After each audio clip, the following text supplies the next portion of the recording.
Y lo que vamos a ver, Juan, es pues la herramienta del diagrama de flujo. Vamos a tratar de ver un ejemplo, pero antes voy a dar una breve introducción de lo que son las herramientas para el análisis y mejora de procesos. Dame un segundo para proyectar.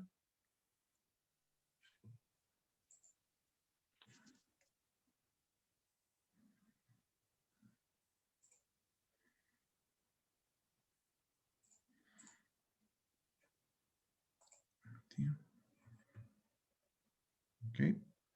Voy a compartir la pantalla. Ok. Por favor, me dices si puedes ver la pantalla, ¿vale? Sí, claro. ¿La puedes ver? Sí, sí la puedo ver. Perfecto. Betsy, perfecto. Bueno. Hola, Betsy. Hola, Beto. Hola Arturo, buenas noches.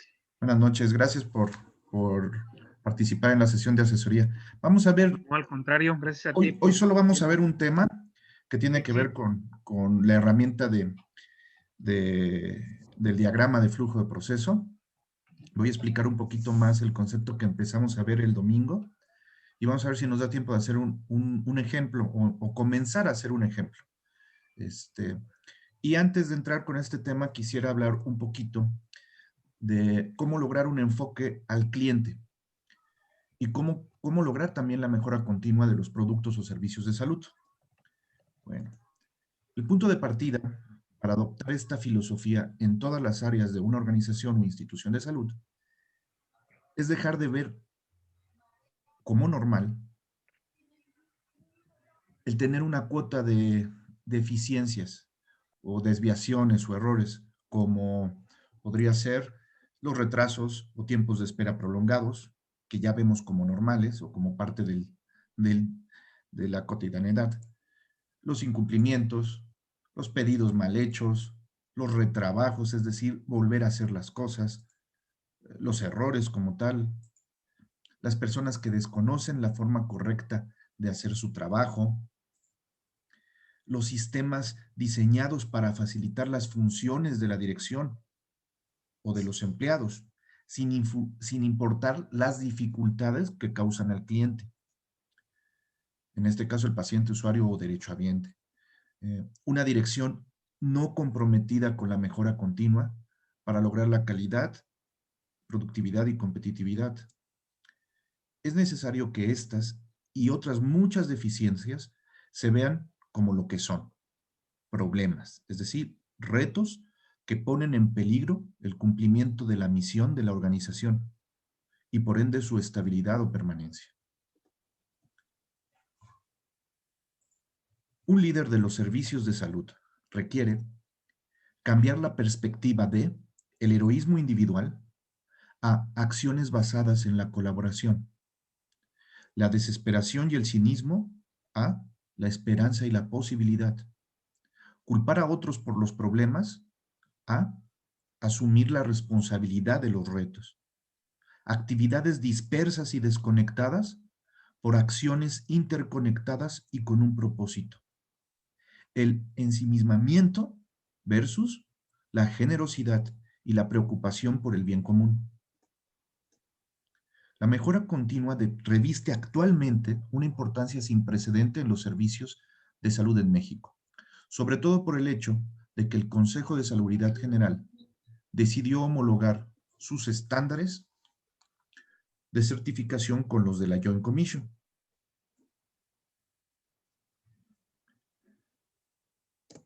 Es importante resaltar que los criterios y estándares de la Joint Commission se basan en una serie de modelos de gestión de calidad, entre los que destacan el modelo ISO 9000 para la gestión de la calidad, el modelo de la Fundación Europea para la Calidad, los criterios del Premio a la Calidad Malcolm Baldrige.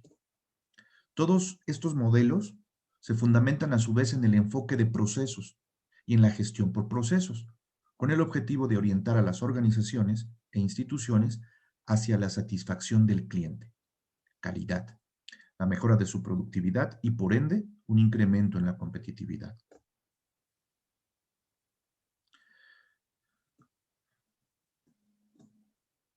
Aquí un ejemplo. En la página 11 de los estándares de certificación de hospitales del 2012, nos decía que el objetivo del Sistema Nacional de Certificación de Establecimientos de Atención Médica es coadyuvar en la mejora continua de la calidad de los servicios de atención médica y de la seguridad que se brinda a los pacientes, además de impulsar a las instituciones participantes a mantener ventajas competitivas para alcanzar, sostener y mejorar su posición en el entorno.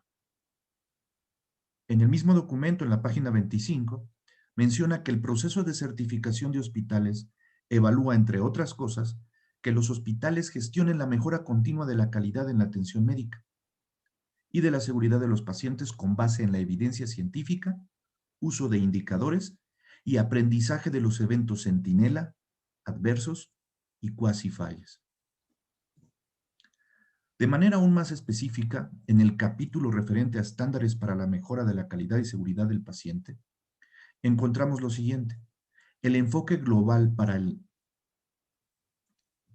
enfoque global para la mejora continua y la seguridad del paciente incluye el liderazgo y la planificación de la mejora de la calidad y seguridad del paciente, el diseño de procesos clínicos y de gestión, la mejora de procesos mediante el uso de indicadores, el análisis y comparación de datos, la implementación y estandarización de las mejoras, el plan o programa de mejora de la calidad y seguridad del paciente, a su vez, es dirigido por los líderes, impacta en la cultura de la organización, identifica y reduce los riesgos en forma proactiva, usan los datos para definir y atender prioridades y demuestra mejoras sostenidas. Esto está en la página 173 de los estándares del 2012. Hay una actualización. Se mueven las páginas, pero los conceptos siguen siendo los mismos.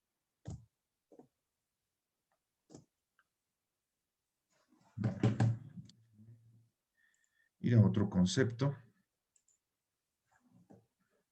Voy a parar un momento la presentación. Denme un segundo. Me están mandando un mensaje a un compañero que necesita la invitación.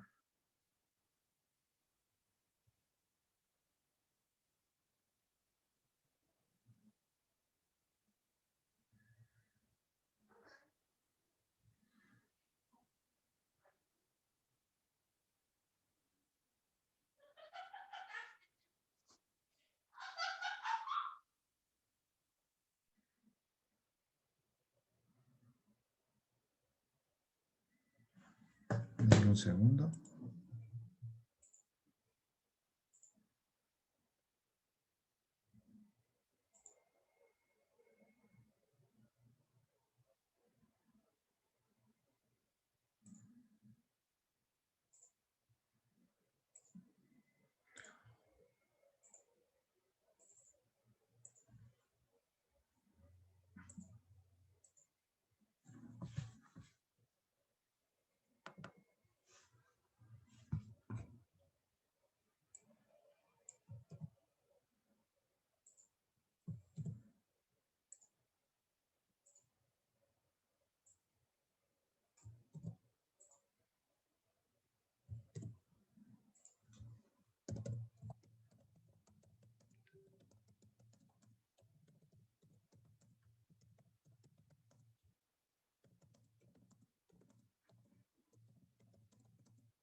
Bueno, vamos a continuar.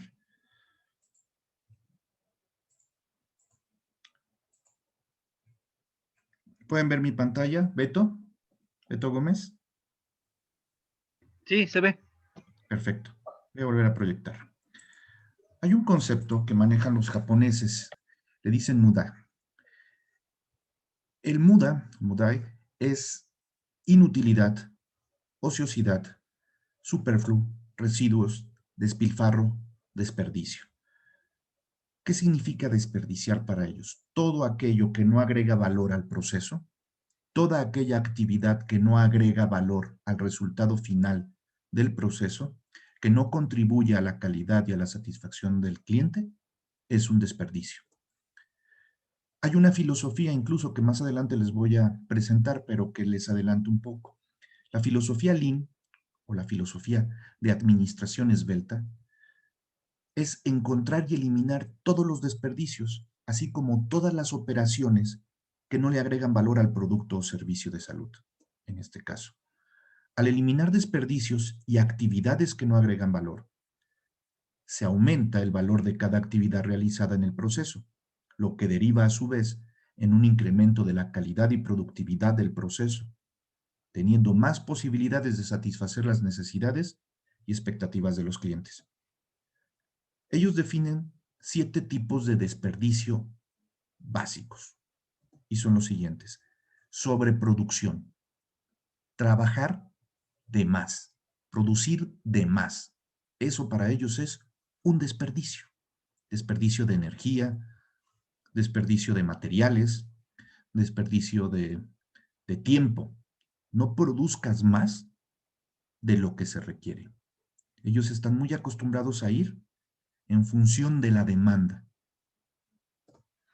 Transporte. El transporte o recorrido innecesario o inútil o por un mal diseño de las instalaciones es un desperdicio.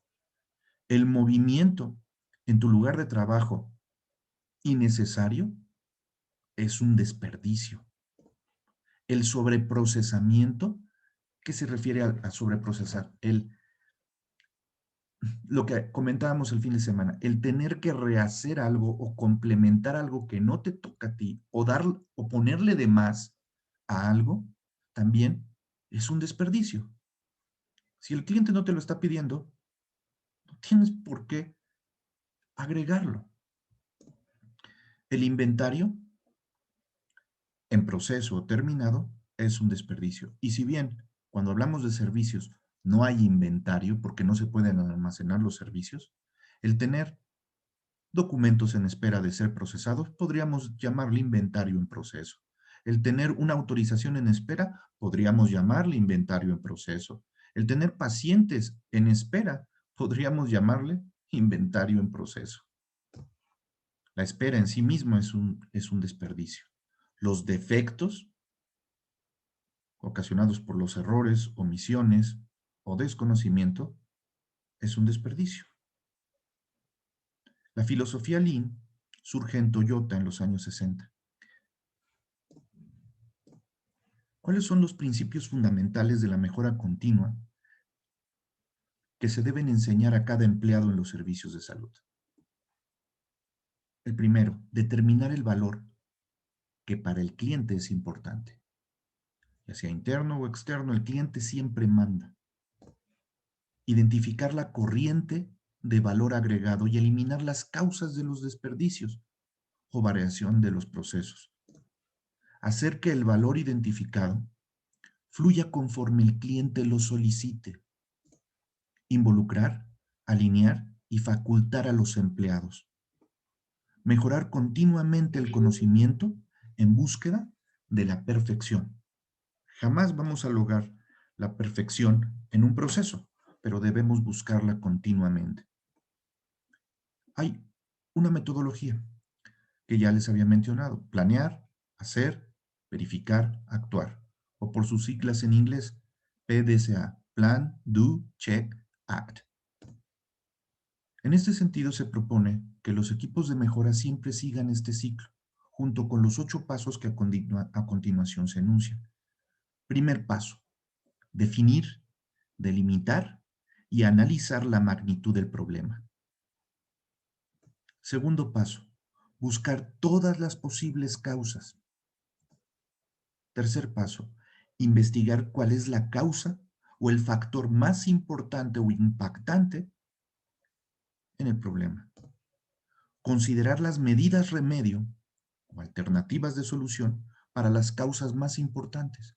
Estos son las acciones de mejora. Poner en práctica las medidas remedio o implementarlas, revisar los resultados obtenidos, prevenir la recurrencia del problema y al final tener una conclusión. En este último paso se debe de revisar y documentar el procedimiento seguido y planear el trabajo futuro, es decir, estandarizar la mejora.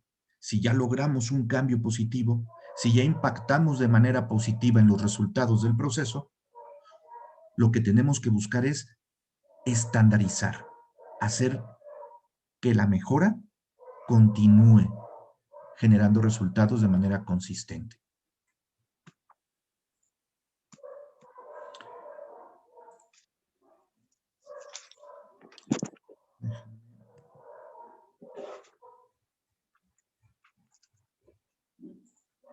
Denme un segundo, por favor.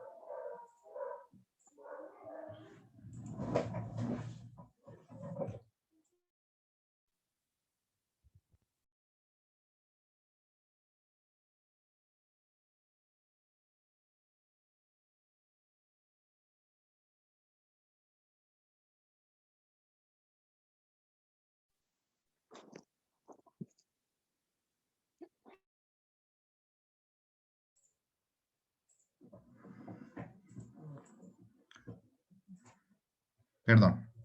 Retomemos. Comparto mi pantalla. ¿Puedes ver mi pantalla, Betsy? Sí. Perfecto. Bueno.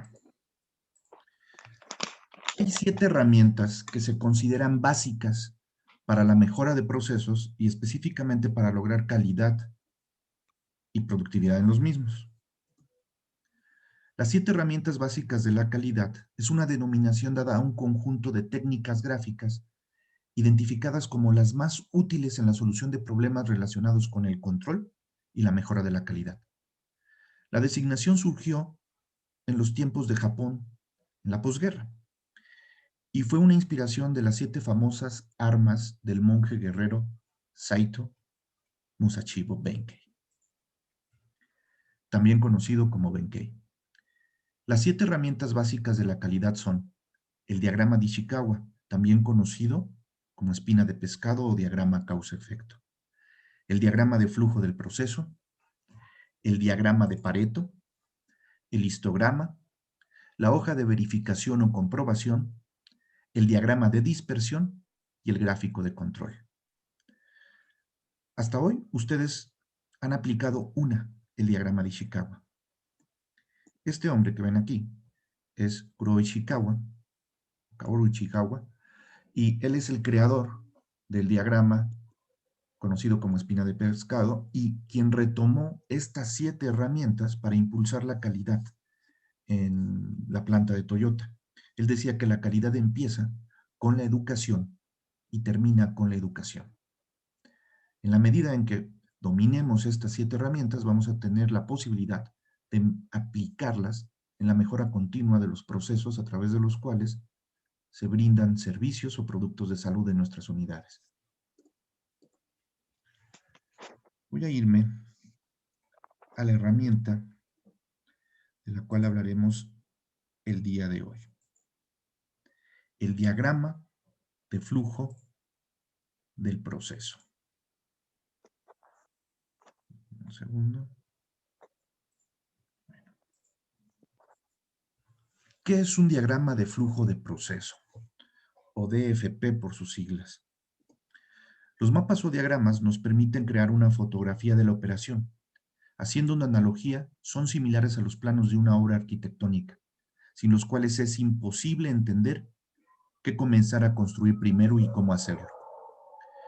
En las diferentes metodologías de mejora continua, los mapas o diagramas son manejados como una herramienta fundamental en el análisis y mejora de la operación, y es que sin ellos sería difícil obtener una visión integral de las actividades. En un enfoque sistémico, los mapas o diagramas de proceso revisten especial importancia, pues son la materia prima necesaria para analizar, estandarizar, mejorar y orientar la operación hacia el cliente, paciente, usuario o derechohabiente en este caso, y hacia el logro de los objetivos y metas estratégicas de la institución. Un diagrama de flujo que muestra los diferentes pasos que integran un proceso completo en la secuencia correcta. ¿Para qué se usa? Para definir, entender y localizar los pasos que no agregan valor dentro del proceso. Para identificar las oportunidades de mejora y o simplificación del proceso entero. Para identificar oportunidades de mejora, cosas que son inadecuadas en el proceso y que en sí son pasos que no deberían de estar funcionando de la manera en que están funcionando actualmente y por eso hay desviaciones en el proceso. Para proporcionar un esquema de trabajo que permite establecer requerimientos del cliente y proveedor interno. ¿Cuándo se usa? En todo momento, pues para realizar una mejora a un proceso será necesario primero entender cómo y en qué secuencia suceden las actividades que lo conforman, así como identificar a los responsables de realizar dichas actividades, también llamados actores del proceso, que son las personas que ocupan puestos específicos de trabajo al ejecutar las actividades de un proceso. ¿Cómo se usa? Siguiendo los siguientes pasos. 1. Define el proceso actual a analizar. En función del área de oportunidad y del problema específico que previamente ya definimos. Quizás ya analizamos a través de un diagrama de Chicago. El paso siguiente es mapear el proceso, dibujar el proceso. Se identifican los actores que participan en el proceso, es decir, los puestos responsables de realizar las actividades. Se hace una lista de los pasos involucrados. Se utilizan símbolos para representar la naturaleza de cada paso. Estos son los símbolos básicos. Una especie de rombo, bueno, perdón, una especie de elipse que indica el inicio y el fin del diagrama o del proceso. Un rectángulo que vamos a utilizar siempre para definir una acción, un verbo. Elabora, recibe, procesa, entrega. Es un paso o actividad. Un rombo que me indica que hay un punto de decisión. Y flechas para indicar el flujo del proceso, la dirección del proceso, la secuencia que se debe de seguir. Se dibuja el diagrama colocando los símbolos que representan los pasos del proceso, unidos mediante flechas para indicar la secuencia. Por último, se analiza el diagrama de flujo. Técnicas básicas para levantar la información o documentar el diagrama. Primero está la técnica de autogeneración. ¿Qué necesitamos para la técnica de autogeneración? Conocer la operación. Es muy difícil que una persona que no conoce la operación pueda generar un diagrama de flujo él solo o ella sola. Necesitaría haber trabajado forzosamente en el área para poder empezar a dibujarlo sin necesidad de preguntarle a alguien. La técnica de la autogeneración requiere como tal entonces conocer, tener experiencia en el proceso que se va a diagramar o a dibujar. Tenemos otra técnica, la técnica de la entrevista uno a uno. ¿Qué es lo que hago? Voy con cada uno de los actores que previamente ya identifiqué y voy a preguntar con precisión qué es lo que hace en su trabajo, tratando de dibujar la secuencia lógica de pasos que se realizan. Ojo, en este momento no se trata de dibujar lo que debería de estar sucediendo. No, es dibujar o describir lo que sucede realmente. Hay otra técnica, la técnica del workshop o taller. Aquí lo que se hace es, se convoca a a las personas que participan en el proceso, se les va preguntando y ellos van describiendo paso a paso cómo interactúan y en qué secuencia durante el proceso. Y otra técnica denominada brown paper o white paper, dependiendo el color del papel que apliquen. El brown paper es ese papel que se utiliza para hacer embalaje. Bien puede ser un rollo de papel y se recorta un tramo y se pega en la pared y se empieza a describir el proceso. Esto se puede hacer cuando estamos trabajando en equipo y queremos empezar a dibujar el proceso, a analizarlo.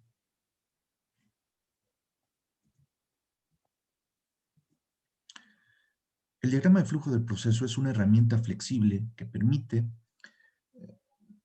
analizar de forma detallada cada una de las actividades involucradas en el mismo, identificando claramente los documentos de su proceso por actividad, los indicadores de medición del subproceso en las actividades clave, el valor del cliente interno y externo, las actividades que agregan valor, diferenciándolas de las que no le agregan valor, los ciclos de operación. ¿Qué es un ciclo de operación?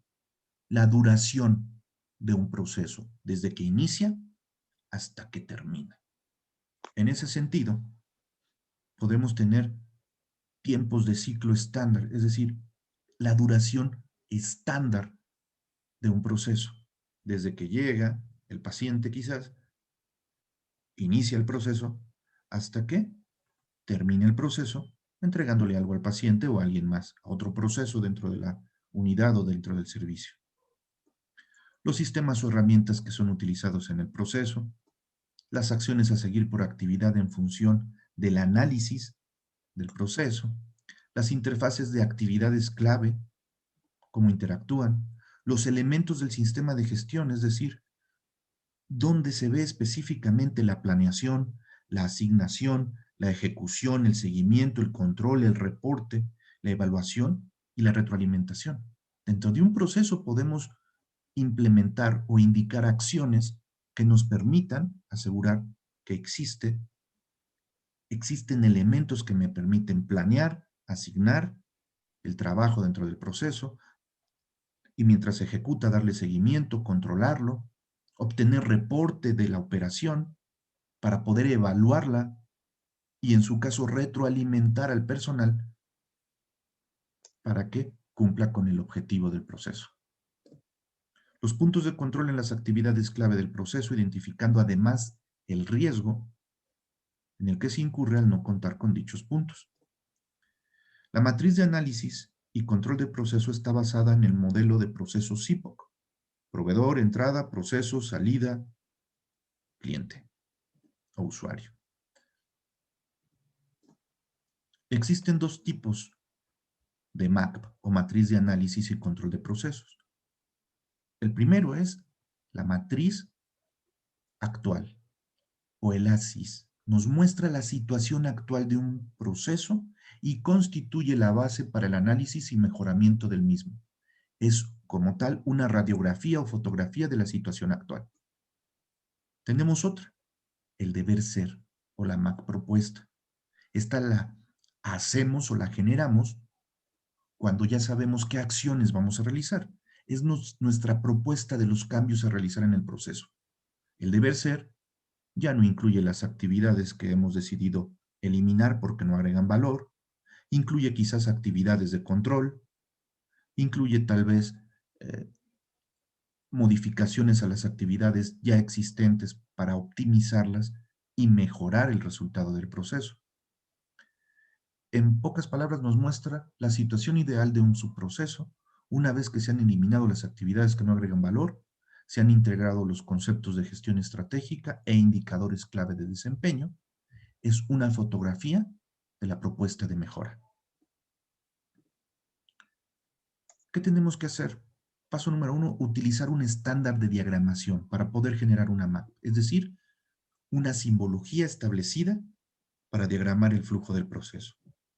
Quizás sea necesario definir previamente los símbolos que utilizaremos, así como el significado que les daremos. En ese sentido, estaremos creando un lenguaje que nos servirá para comunicarnos y representar con imágenes la operación actual de un subproceso. Si nuestros símbolos tienen hoy un significado y mañana otro distinto, será imposible leer e interpretar un diagrama de flujo. Por ello es importante estandarizar y formalizar la simbología que utilizaremos. Luego, tienes que trazar bandas horizontales con líneas punteadas para representar las funciones, es decir, las áreas, departamentos o servicios que los procesos cruzan a través de actividades, transformando los insumos en conjuntos específicos de resultados. Inicia siempre colocando al cliente y posteriormente el resto de las áreas o funciones. En el caso de que el proceso no interactúe con el cliente, coloca al inicio el área que dispara el subproceso, el área cliente, el área que recibe el resultado del subproceso. Aquí hay un ejemplo: paciente, laboratorio, cirugía, terapia intensiva, etc. Esos son áreas, departamentos o servicios. Después, tenemos que dibujar el símbolo de inicio y posteriormente dibujar la actividad o paso inicial de nuestro subproceso. Aquí hago una aclaración. Además de indicar el área, departamento o servicio, debemos indicar el actor, es decir, el puesto que ejecuta la actividad, dentro del área, departamento o servicio. Dibujar respetando la secuencia, las actividades o pasos y trazar con una línea punteada, con punta de flecha para indicar el flujo de insumos y resultados que suceden durante el desarrollo de su proceso. Esto ayuda en la fase de análisis porque es posible ver claramente la transformación o valor que cada paso del subproceso agrega. La flecha únicamente nos dice hacia dónde tenemos que continuar leyendo el flujo. Durante la diagramación, mantenga la secuencia general de izquierda a derecha para la transformación de los insumos en resultados. Usar el símbolo de rombo para indicar una decisión. ¿El paciente es derechohabiente? ¿Sí? Continúa. ¿No? Entonces haces este otro paso. Tengan cuidado con describir con el símbolo. ¿Es correcto? ¿Sí? Continúa. ¿No? Rechaza. ¿A qué me refiero con ese tipo de decisiones? Muchas veces ponemos la asistente de la dirección elabora oficio. ¿Oficio es correcto? Sí. Continúa. ¿No? Se lo regreso al asistente para que lo corrija. Eso no es una decisión. Las decisiones realmente las vamos a utilizar para indicar un camino diferente. En este caso, por ejemplo, si el paciente no es derechohabiente, realizo cierto tipo de actividades, ya sea para cobrarle el servicio o para comunicarle que tendrá un costo el servicio y que él decida si continúa o no con nosotros. Si el paciente es derechohabiente, entonces continúo con el servicio. Es realmente para indicarme un camino diferente a seguir. Agregar bandas con líneas horizontales al calce del diagrama para indicar los aspectos primordiales a analizar durante la fase de optimización. Por ejemplo, documentos, distribución de los documentos, el valor que el cliente interno tiene, los sistemas o herramientas que utilizamos al ejecutar una actividad, las acciones a seguir en función de si tienen o no valor agregado, el tiempo. ¿Por qué? Porque estos son los aspectos que vamos a analizar en el proceso. Para que quede más claro, es esto. Tenemos los carriles horizontales y de un lado tenemos a los actores del proceso, identificados por área, departamento o servicio. Luego tenemos las actividades que ejecutan. Y si respetamos que por cada columna, porque es una especie de matriz, por eso se llama matriz, por cada columna hay una actividad, por cada actividad podemos analizar el flujo de documentos. ¿Qué pasa con el documento si se origina en original y copia? ¿En dónde se queda la copia? ¿En dónde se queda el original? Podemos analizar el tiempo. Podemos ver si hay indicadores para medir la efectividad o no de esa actividad. Podemos ver si el cliente derechohabiente o el cliente interno nos ha especificado alguna característica especial o algo que le importa para incorporarla en la ejecución de la actividad. Podemos identificar qué sistema o herramienta se está utilizando para ejecutar la actividad. Y, por último, podemos determinar la acción a seguir en función de si la actividad agrega o no valor al proceso. Siempre, todo proceso, todo diagrama de flujo debe de ser validado con los entrevistados, es decir, con la gente que nos dio la información para elaborar el diagrama. Porque es la fotografía de la situación actual y es necesario que éste se apegue lo más posible a la realidad. Ahora bien, jamás van a tener un diagrama de flujo validado la primera vez que lo hagan. Jamás. ¿Esto qué significa? Significa que tenemos que comenzar a pensar en borrador. ¿Cómo en borrador? Sí. Antes de tener un diagrama totalmente terminado, vamos a tener que realizar algunos ajustes más de una vez. Porque cuando vayamos a preguntar y a enseñarles el diagrama a las personas que entrevistamos para poderlo dibujar, quizás ahí ellos nos digan, no, primero va esta actividad y después esta otra. O te faltó esta actividad. El objetivo es que al final, después de 2, 3 o 4 veces de verlo revisado con las personas que ejecutan el proceso, nos digan, sí, así es como trabajamos. Porque entonces estaremos con la verdadera radiografía del proceso y estaremos en posibilidad de comenzar el análisis, si no es que ya lo hemos comenzado, pero ahora ya con mucha más certeza de qué cambios vamos a realizar a nivel de las actividades del proceso. El proceso, una vez descrito, debe permitir identificar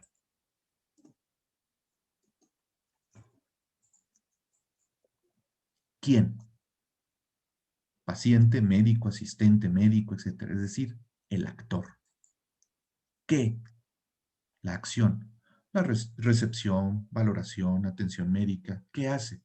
Recibo, proceso, entrego, elaboro, certifico. ¿Cuándo? Es decir, ¿en qué momento se debe realizar una actividad? ¿Dónde? En el consultorio, en la sala de espera, en la sala de choque. ¿Cómo? Es decir, ¿qué actividades realizar para brindar la atención al paciente y sus familiares? Entonces, ¿quién, qué, cuándo, dónde y cómo son preguntas que todo proceso debe responder con claridad. Si no hay claridad para un solo actor del proceso, en ese sentido, nuestro diagrama de flujo le falta detalle. Debemos limitarnos a la simbología especificada en los estándares de diagramación. La redacción contenida tanto en actividades como en decisiones debe ser breve y expresarse siempre en verbo indicativo, en modo indicativo, y en la tercera persona del singular. Ejemplo, elabora, realiza, captura, solicita, etc. En un diagrama de flujo con el modelo CIPOC, toda persona que participa en un proceso realiza por lo menos 3 tipos de actividad. Estas son: actividad de entrada. Por ejemplo, recibe requisición de compra para stock. Actividad de proceso. Captura la requisición de compra en el archivo de registro de requisiciones. Actividad de salida. Entrega la requisición de compra al analista de compras para su cotización. Si continuáramos con el flujo, el siguiente actor, que es el analista de compras, recibe la requisición de compra al analista de compras para su cotización. Denme un segundo, por favor.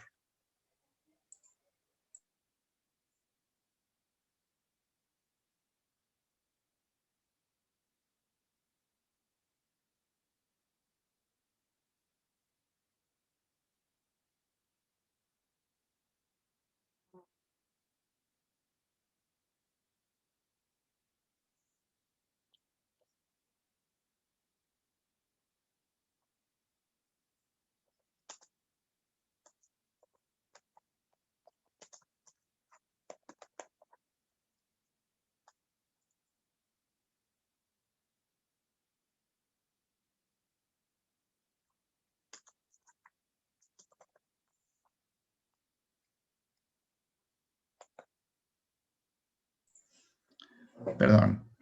Bueno, vamos a continuar.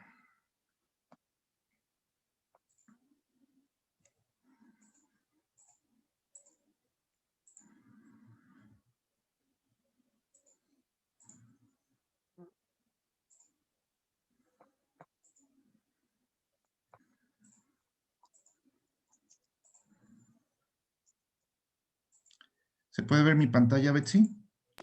Sí, sí se ve. Perfecto. 3 tips adicionales para construir la macro con calidad. 1. Limitarse a la simbología especificada. 2. La redacción contenida debe de estar en verbo indicativo. 3. Un diagrama de flujo con el modelo CIPOC significa que toda persona que participa en el proceso realiza por lo menos 3 tipos de actividad. Y son actividad de entrada, actividad de proceso y actividad de salida. Puede realizar más de una de proceso.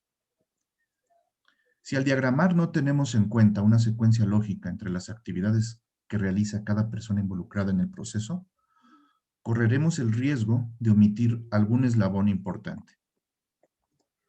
Recordemos que en un enfoque de procesos no hay cabos sueltos. El detalle puede ser tedioso, pero es muy útil para analizar y mejorar el proceso.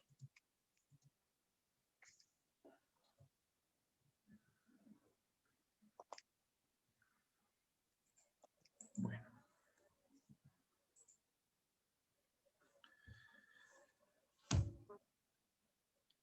Este material es prácticamente lo que tienen ustedes en el documento que les compartí, de técnicas para el análisis y mejora de procesos.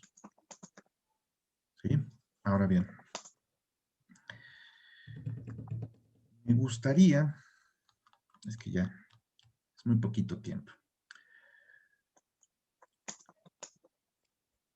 Me gustaría, ¿quién de ustedes vio el video, el video que les recomendé, la caricatura? Betsy, ¿ya lo viste? No. Juan, ¿ya lo viste? Sí. Maldonado, ¿ya lo viste? Sí. Sí. Beto Gómez, ¿ya la viste? ¿La caricatura? Sí. Sí, también, Arturo. Carmen, ¿ya viste el video? No, yo no lo he visto. Ok, te lo encargo. Sarita, ¿ya viste el Lo video? veré. Ok. ¿Sara? Perla, ¿tú ya viste el video?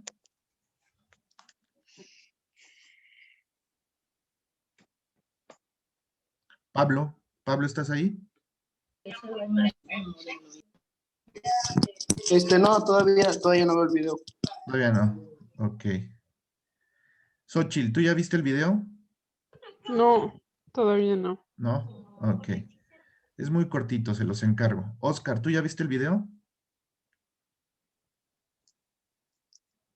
Oscar. Oscar contestó en el chat. Oscar, sí, cierto. Sí, yo no, aún no. Ok, gracias. Y no sé quién sea María. iPhone de María. Soy yo, Arturo, Lupita, buenas noches. Ah, hola Lupita. ¿Tú ya viste el video, No, Lupita? todavía no. Ok, se los encargo, lo ven con Sí. calma. Me gustaría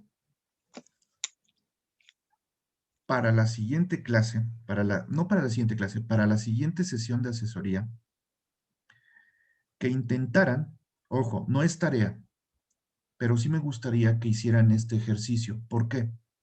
Porque una vez que constituyamos o integremos los equipos de proyecto y decidamos, o cada equipo decida, sobre qué idea de mejora o qué problema o reto van a trabajar, lo primero que vamos a hacer, como ya hay previamente una especificación del reto, un análisis de causas probables con el Ishikawa, e incluso una propuesta de modelo del reto, donde se documenta claramente la situación actual, la situación deseada, los principales obstáculos y algunas acciones, pues ya tenemos especificado el problema.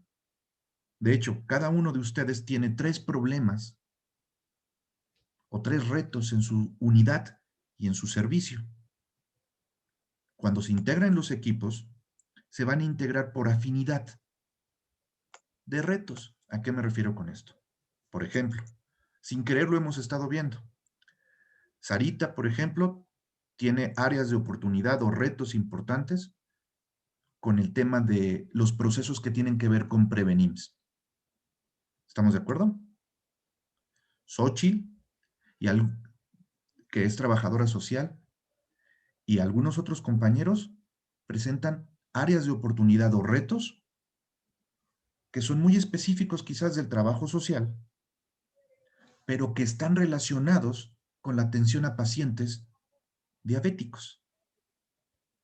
Sí, ellos lo ven desde el punto de vista de necesitamos realizar nuestros estudios, necesitamos derivar a los pacientes diabéticos al programa Prevenims. Sí, lo que tenemos que hacer es integrar un equipo multidisciplinario para que podamos hacer una mejora que se pueda implementar en cualquier unidad de medicina familiar y tenga un impacto directo en los indicadores que tú mencionabas, por ejemplo, en la clase pasada, Betsy, y que tienen que ver, por ejemplo, con el de diabetes mellitus, y que tiene que ver con las personas derivadas al programa de Prevenims, y que tiene que ver con el número de estudios que se realizan y la reconquista que tiene que hacer el trabajo social. A eso me refiero por afinidad. Aunque no estemos en la misma unidad, aunque no estemos ni siquiera en el mismo estado del país o en la misma delegación, vamos a poder conformar un equipo de trabajo, un equipo de proyecto que va a trabajar sobre una problemática, sobre un reto, que si logramos resolverlo en una unidad, ya en su momento definiremos en cuál vamos a trabajar, vamos a poder mejorar la situación en esa unidad, mejorar el proceso, por obvias razones, tener un impacto en los resultados del mismo, y esa propuesta de mejora, como está hecha desde diferentes perspectivas, quizás haciéndole algunos pequeños ajustes, vamos a poderlo implementar en las otras unidades. ¿Ok? Y lo mismo va a suceder con los compañeros que quizás estén en el segundo nivel de atención, hospitales específicamente hablando. Y aquí me atrevo a decir que no va a importar si estamos en el ISSSTE, en el IMSS o en la Secretaría de Salud, pues igualmente vamos a tratar de encontrar retos que sean comunes en cualquier unidad. Si logramos resolver el problema en una unidad del IMSS o del ISSSTE o de la Secretaría de Salud, el concepto, el enfoque que le demos a la propuesta de mejora va a poder ser implementado en cualquiera de las tres instituciones. Eso es lo que deberíamos de estar buscando. De hecho, han escuchado ustedes hablar mucho, y en sexenios anteriores se hablaba mucho de la universalidad. ¿Lo recuerdan? La universalidad de los servicios de salud. Imagínense lo padre que sería que no hubiera barreras, que aunque existieran las instituciones, no existieran barreras entre las instituciones para poder atender e intercambiar a sus derechohabientes. Que si yo soy un derechohabiente de ISSSTE, bien puedo atenderme en cualquier institución pública, con la misma calidad y el mismo proceso que me atienden en una unidad del ISSSTE. Hoy por hoy, ¿eso es viable? ¿Eso es posible? No. Y de hecho es una de las razones por las que no se ha logrado la universalidad. En la próxima clase les voy a mostrar incluso una especie de documento normativo que en su momento era unas reglas de operación que en su momento se generaron para intercambiar servicios entre IMSS, ISSSTE y Secretaría de Salud. Jamás se echaron a volar porque nuestros procesos ni siquiera dentro de nuestras instituciones tienen un estándar. Entonces, hablar de intercambiar servicios sin tener estándares es Es imposible. Insisto, la universalidad debe de existir sin que desaparezcan nuestras instituciones. Lo que deberíamos de tratar de lograr es que los retos que ya vimos, que aplican para todos, ustedes estuvieron viendo conmigo durante las sesiones de asesoría grupal cómo un reto de manera muy similar está presente en todas las unidades sin importar la institución, ¿cierto o no? Hoy por hoy, la pandemia nos ha puesto retos muy similares a todas. En todas tenemos problemas con las consultas. En todas tenemos problemas con los tiempos de espera.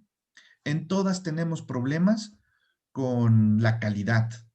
En todas, en absolutamente todas, tenemos problemas en este momento con la atención de pacientes con enfermedades crónico-degenerativas. En todas, no hay una sola que no tenga problemas de abasto de insumos o medicamentos. No hay una sola. En todas tenemos problemas. La pandemia nos lo ha puesto. En todas tenemos retos en torno, por ejemplo, al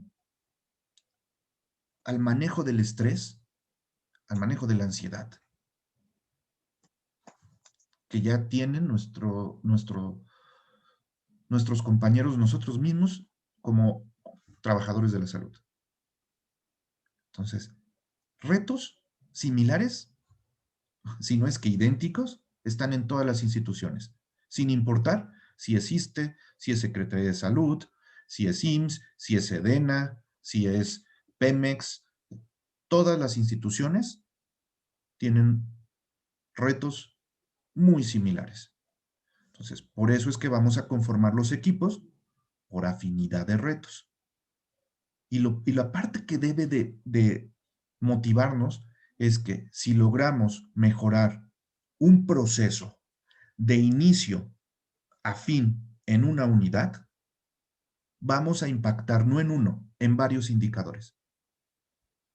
Y si ese proceso lo podemos implementar en una unidad del IMSS, en una unidad del ISSSTE, en una unidad de la Secretaría de Salud, y hacer que funcione, estamos como para publicar un artículo. ¿Están de acuerdo? Y creo que sí podemos lograrlo, porque si se fijan, todos tenemos conocimiento de la operación.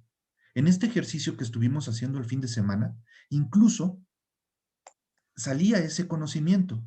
Cuando, por ejemplo, Sara decía, es que así no sucede en mi unidad, es que en la mía sí sucede, es que no en todas es igual. Ok, de entrada estamos identificando las cosas que son diferentes.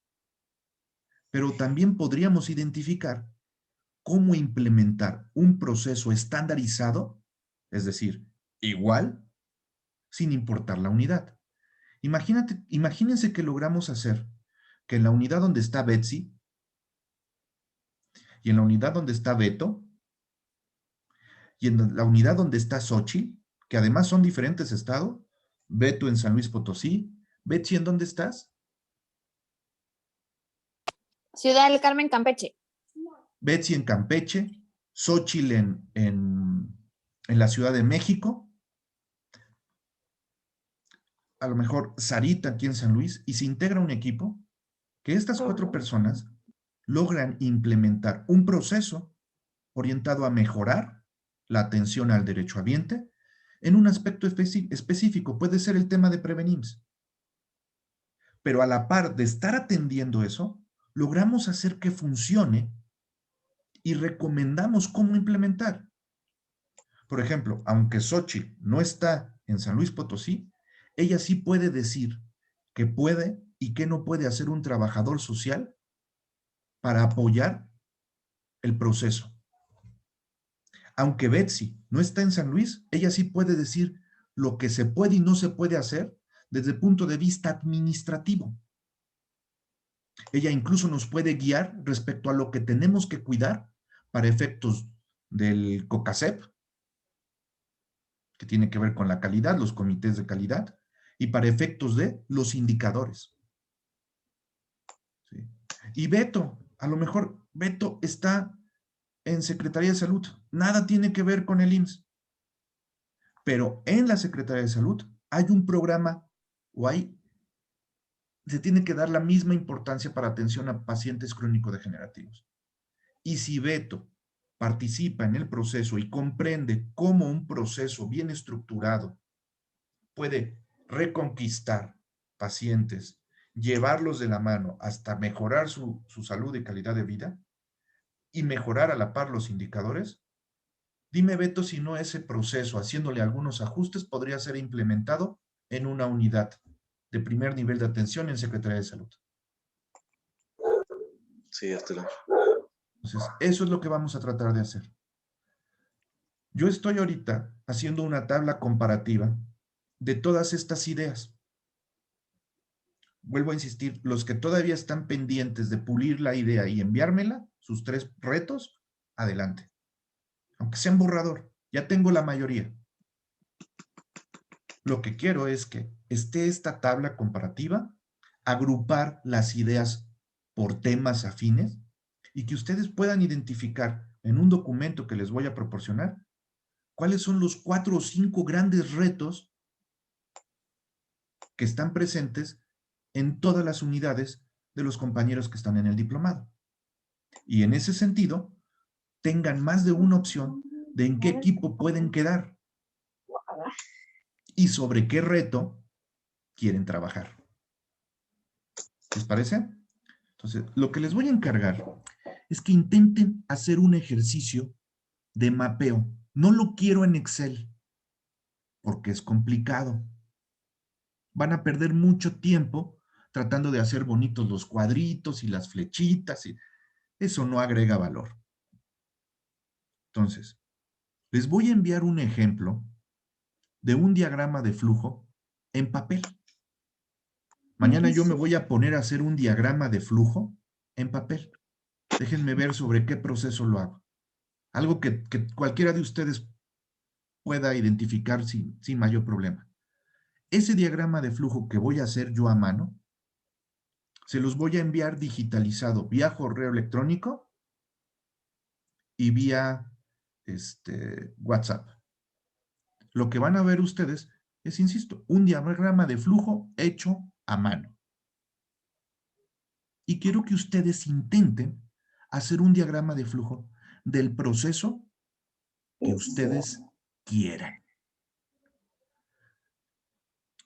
Dije que mañana. No, yo creo que va a estar más bien para pasado mañana, pero va a ser un ejemplo.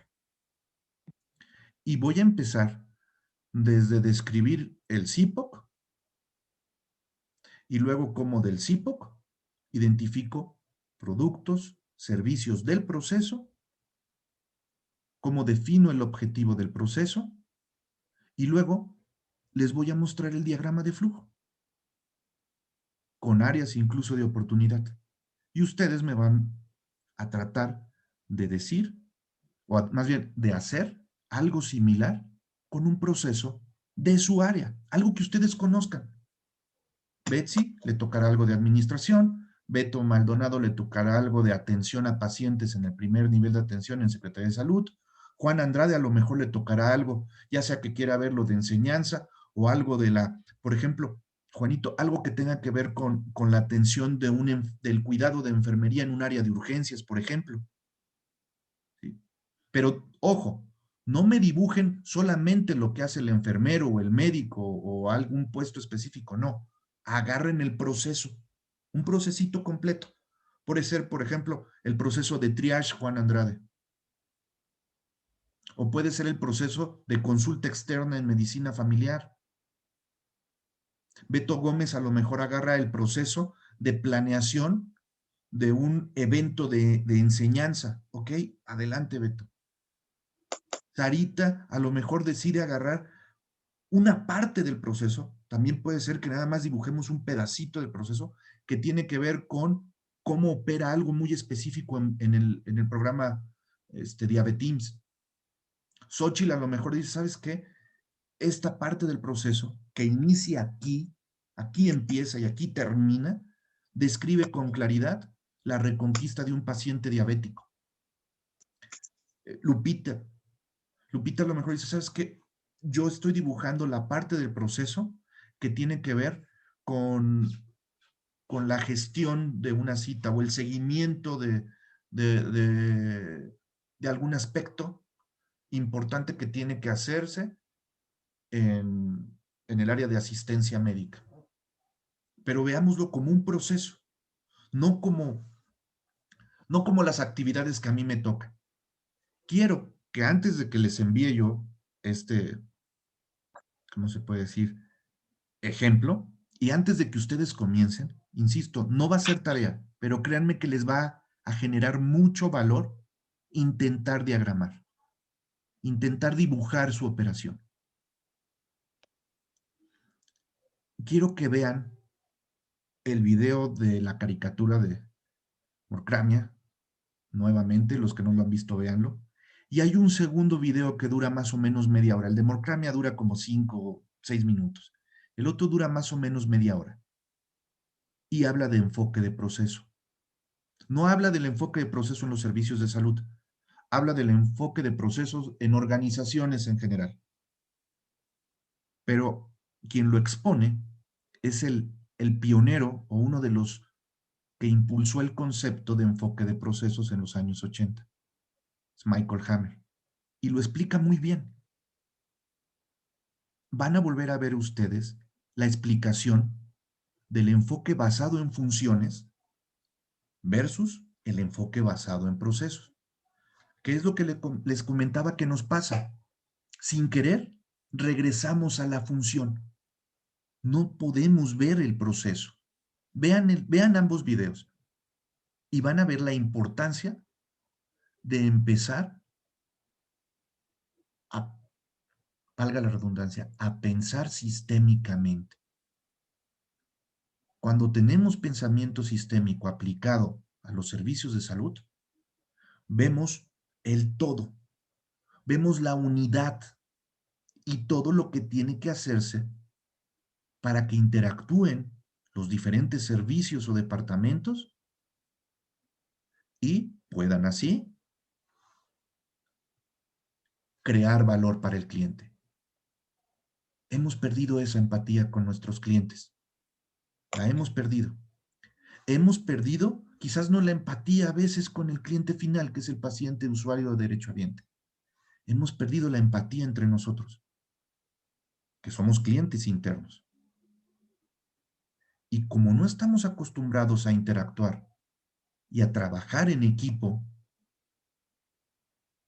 nuestros procesos se vuelven tediosos, burocráticos, desgastantes, lentos y tienen un impacto directo en el derechohabiente, en la atención que les brindamos, pero también tienen un impacto brutal en nuestras instituciones. Hace un momento explicaba el concepto de desperdicio. Desperdiciamos muchísimo tiempo, talento, recursos, que son cada vez más escasos, pero aún así desperdiciamos. El tener que volver a hacer algo para continuar con una atención es un desperdicio. El tener que ir a pedir un insumo cuando ese insumo debería de estar en tiempo y forma para poder iniciar mi operación es un desperdicio. Bueno, por hoy les agradezco que hayan ustedes asistido. Quería yo revisar este tema. Voy a subir la grabación. Les pido que revisen el material que les pasé. Es el material de la unidad. Específicamente es la 2.2. Ya se los pasé también por WhatsApp y ya saben ustedes porque Oscar preguntó de qué página a qué página. Cualquier duda, por mínima que sea, pregúntenme. Arturo, el ejemplo que está en el material no me es muy claro. ¿Me podrías proporcionar algún otro ejemplo? Si no lo tengo a la mano, lo desarrollo y se los envío. O generamos una asesoría individual y construimos un ejemplo real con su propio servicio, con su propia unidad. ¿Sale? Ok. Bueno, pues gracias una vez más por haber asistido el día de hoy y tenemos 12 participantes. De todos modos, voy a indicar lo que se quedó de, digamos, de ejercicio. No es una tarea obligatoria, pero es algo que les va a agregar valor. Y en algún momento van a tener ustedes en equipo que trabajar sobre un diagrama de flujo, ya cuando estén integrados. Si para entonces ya tenemos algo de conocimiento de la herramienta, nos vamos a tardar menos tiempo. Acuérdense, tiempo que le ganemos para terminar en tiempo, valga la redundancia, nuestro proyecto de mejora, mucho mejor. ¿Sale? Bueno, muchas gracias. ¿Me puedo quedar contigo un ratito, Betsy? ¿Sí? Ok. Bueno, los demás Gracias, si quieren... buenas noches a todos. Muchas gracias y buenas noches. Pasen buenas noches. Gracias, Gracias, Arturo. buenas noches a todos. Buenas noches. Buenas noches. Arturo, nada más yo tengo una preguntita. Adelante. Uno, Perdón, permíteme Chicago, sí. para... Ok. Sí, ¿qué pregunta, Xochitl? Xochitl.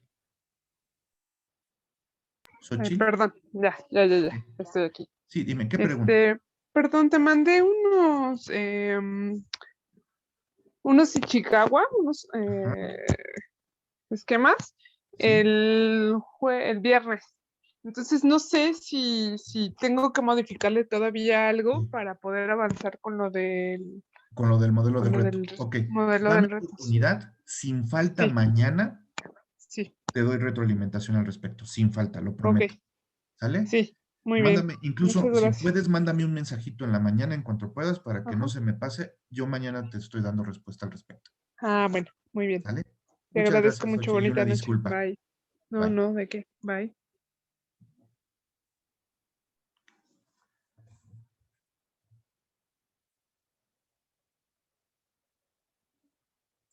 Dame un segundo. Dame un segundo, Betsy.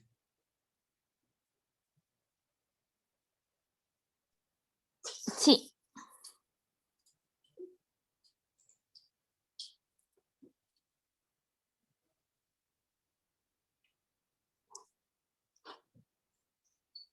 Perla, ¿puedes salirte, por favor?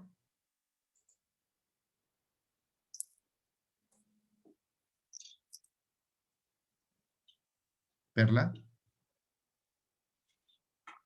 Perla. ¿O salimos y entramos nosotros dos? Sí. Vale. Va. Ok, bye.